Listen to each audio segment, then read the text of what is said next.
All right, today we're jumping into a really powerful chapter from the Quran, Surah Al-Mutaffifin. It's got this incredible lesson about something we all think about, honesty. We're going to explore why even the tiniest little act of cheating matters so much, and the completely different futures waiting for the honest and the dishonest. So here's what we're going to cover.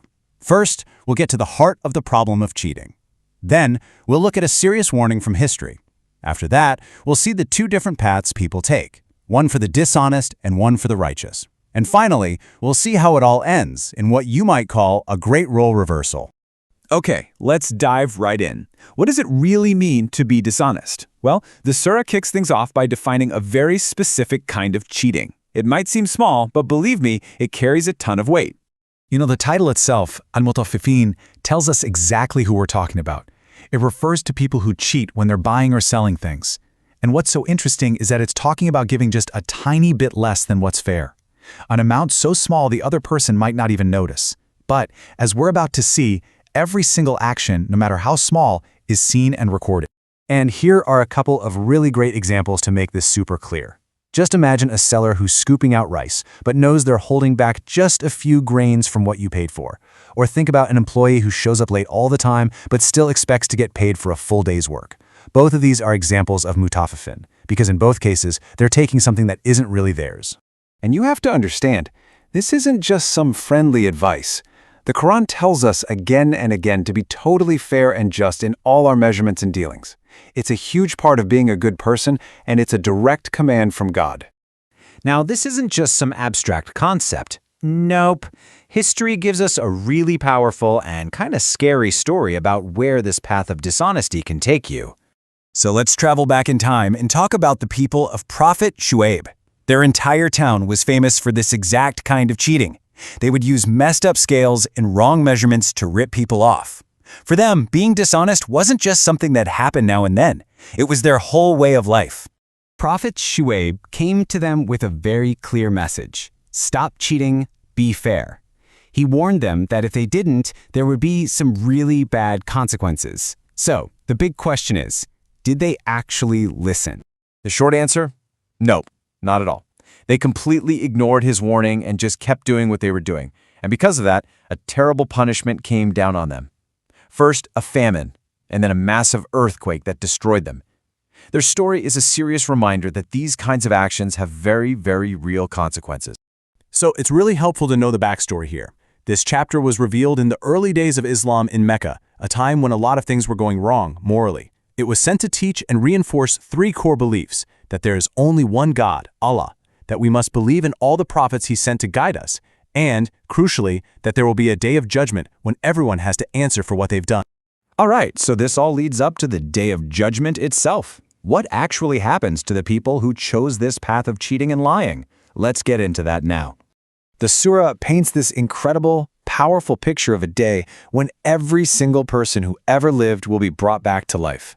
They'll all stand before Allah in like a giant cosmic courtroom.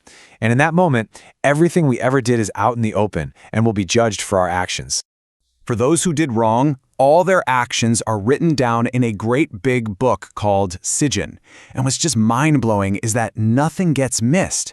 Every little lie, every tiny moment of cheating, every single bad deed is recorded in there, down to the last detail. And the Prophet Muhammad, peace be upon him, gave us this amazing way to think about it. He said that when a person does something wrong, a little black dot appears on their heart. If they feel bad and ask for forgiveness, that dot gets cleaned off. But if they just keep on doing wrong things, more and more dots appear, until their whole heart is covered in black. And when that happens, it becomes almost impossible for them to even tell the difference between right and wrong anymore. And you know, their bad character wasn't just about money. It was also about how they treated other people, especially the believers. The surah says they would openly make fun of them. They would laugh at them, give them these condescending winks, tease them, and call them fools just for having faith. And their ultimate punishment? It's like a perfect, terrible mirror of how they lived. They will be blocked from being able to see Allah, which is a huge punishment in itself. And their final home will be the very hellfire they spent their lives saying wasn't real. They'll finally have to face the painful reality they earned. But thankfully, that is not the only path. And the rewards for taking the other one are just as real and just infinitely more beautiful. So let's turn now to what happens to those who chose to be good, honest, and righteous. So remember Sijjin? Well, Illiyun is the complete opposite. It's a special, high, and honored place where the records of good people are kept. It's guarded by noble angels, and it's a place of total honor, just for the records of people who lived with goodness and integrity. For these people, the reward is paradise. And this gives us just a tiny glimpse of what that's like. They'll be relaxing on these amazing couches, surrounded by beauty you can't even imagine. Their faces will actually be glowing with pure happiness. But the biggest blessing, the absolute ultimate prize, is the honor of being able to see Allah. And they'll also get to drink from this incredible spring in the highest part of paradise, called tasnim. The drink that flows from it is described as perfectly pure and more delicious than anything we could ever have on earth. It's a special reward just for them. Okay, so all of this is building up to our final and maybe most stunning point, the great role reversal on the Day of Judgment, when everything we thought we knew gets turned completely upside down. This right here, this is the ultimate flip. On earth, you had the disbelievers laughing at and mocking the good people for their faith. But on the Day of Judgment, whoa, the tables are completely turned. It will be the believers chilling on their couches in paradise who will be laughing as they see justice finally being served. So let's do a quick recap of the key facts from this surah. The name Al-Mutaffifin means the dishonest. It was revealed in Mecca and has 36 short verses. We learned that the bad deeds are recorded in Sijjin and the good deeds are honored in Illiyun. And the main lesson is crystal clear. Be honest in everything you do, and don't ever insult or make fun of good people. And that brings us to the end. This surah really leaves us with a powerful challenge, something we can actually use in our lives. It's a reminder that honesty isn't just about big things. It's about all the small choices we make every single day. So, I'll leave you with this question to think about. What is one small way you can try to be more honest and fair this week?